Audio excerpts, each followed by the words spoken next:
So hi there guys, welcome to a Destiny 2 guide video. I thought it would be worth doing a full review of the full game version of the Hunter since it's now been released, especially since for this class there was a lot of worry post beta that this class would be the weakest in terms of its skill and group synergy. First off, yes, we do have the Nightstalker in Destiny 2 and the Tether. The Hunter has a lot of useful skills which lend itself well to team synergy despite the worry. Start off with jumping. The jump of the Hunter is much like Destiny 1 and is either a double jump, triple or strafe jump.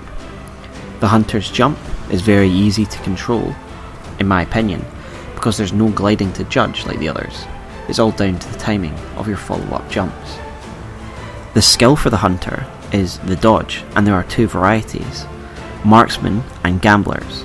The former allows you to instantly reload your weapon, and the second allows you to recharge your melee special. For me, I find the Gambler's dodge the most useful for 2 out of the 3 classes, because in these 2 classes the Hunter has very strong melee attacks, and we can instantly recharge them with the dodge. Nightstalker is a different power bound to the melee slot, and for this class I therefore prefer the Marksman's dodge. To fully explain why this skill is not as trash as we first thought, we will look at all the perks of each subclass. So, let's look at each subclass. The first class you will unlock after the prologue is the Arc Strider. This is a very strong melee class. It has a charged melee that has very good synergy with the Gambler's dodge, and it lends itself well to mob clearing in PvE.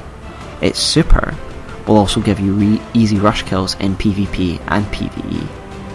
Each subclass has the same jumps and dodge, and they have 3 different varieties of grenade. Aside from this, each subclass has 2 paths you need to upgrade and choose from when defining your perks and way of play. For the Arc Strider, my favourite way to play is the way of the Warrior, as it allows you to chain powerful melee attacks. This path has a perk called Combination Blows, which powers your melee even after you have used the charged melee, meaning that for about 15 seconds after you use the melee power, you are still killing most mob enemies in one punch with a powered up punch, making it very easy to blast your way through mobs. In addition, melee kills charge your dodge, which in turn charges your melee again, if you are using Gambler's dodge. This means you can effectively chain melee everyone to death.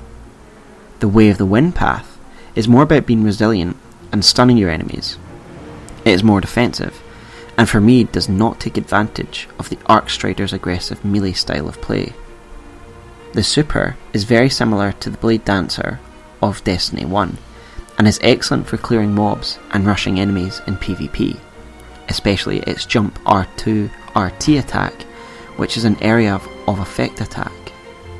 The Arc Strider does not offer much in the way of team boosts, but it is a pure damager PvE wrecker that can melee its way to victory. The Gunslinger has a very good super ability called the Golden Gun, which has a range that the Arc Strider does not have, and it also has a strong knife throw ability bound to the melee button. This subclass offers good team synergy. Of the 2 paths, Way of the Outlaw gives you more accurate shots for the Golden Gun, exploding more damaging knives, and good team synergy from the perk Chains of Woe. This perk allows you to boost team reload speed when you precision kill an enemy, an effect which can stack with each further precision kill, and is definitely the selling point of this subclass for me. Way of the Sharpshooter is more about orb generation through precision kills on Golden Gun, which extends your super, as well as potentially chaining knives if you get a precision kill with those. If you are looking for a versatile PvE class contributes to your team's synergy or orb generation, then this can be the class for you. Finally, we have the Nightstalker subclass. Super Shadow Shot is the main seller. From those that have played Destiny 1, we all know that it slows and weakens enemies, and therefore is very useful for PvE fire teams and fighting bosses. You can string up a boss with the Tether as soon as the boss fight starts, allowing your fire team to do more damage to the slowed boss. This class also has very strong grenades, especially the Void Wall grenade, and all grenades are overtime area of effect grenades. however it loses the strong melee and knife throwing abilities of the other two subclasses in exchange for a useful escape option, making it a far more ranged class, and therefore the marksman dodge is more useful for the class here. Wave the Pathfinder in the subclass allows you firstly to fire multiple shots from the bow when using the super. Further shots into already tethered enemies from the bow do a lot of bonus damage. This path also lengthens grenade effects, allowing for area control, which is especially useful when we consider all the grenades for the Nightstalker or area of effect attacks. It also includes an ability which is bound to your melee, which allows you to cloak you and your allies, which can be very useful, especially if you are taking a lot of fire and need to reposition. But most importantly, the Heart of the Pack perk in this path increases orb generation from your super and boosts team attributes when killing tethered enemies, making this path the obvious choice for team synergy. The other path, the Wave the Trapper, therefore pales against it, as most of the perks are geared towards stunning and trapping the enemy, which may be useful, but doesn't add to the team synergy in the massive way that the Way of the Pathfinder does. The perk, the Heart of the Pack, will make this subclass a big player in PvE content, as it was in the first game.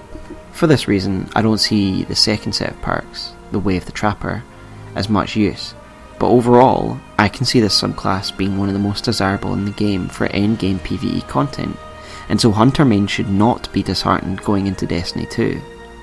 Some general summary points then about the Hunter. I find the melee dodge better for the first two classes, as it allows you to chain their really powerful melee abilities, and especially in the Arc Strider, it can lead to OP melee strings. Nightstalker is a bit more of a ranged support class, and should use the Marksman's dodge here to help it out in a clutch. The Hunter's triple dodge should be the kind of normative choice for PvE, as it gives you lots of flexibility for platforming and makes it almost trivial, as you have a lot of control here. The strafe option gives some good dodge abilities for PvP. Alongside the dodge skill, it makes you a very difficult target to hit if you're wanting to get out of a fight in a clutch.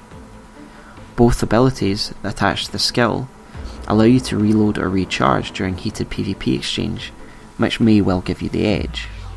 Personally, the Hunter's dodge has saved my life a number of times for the very fact that it allows you to get out of the way very quickly, unlike the other two classes. Her, once again in Destiny 2, is a very good class. The skill might not obviously be as strong for Steam synergy as the other two classes, but the Hunter, as I've shown, has a lot of potential in fire teams, and the Nightstalker, once again, will definitely be one of the kings of PvE content. So get out there, Hunters, and give it a shot.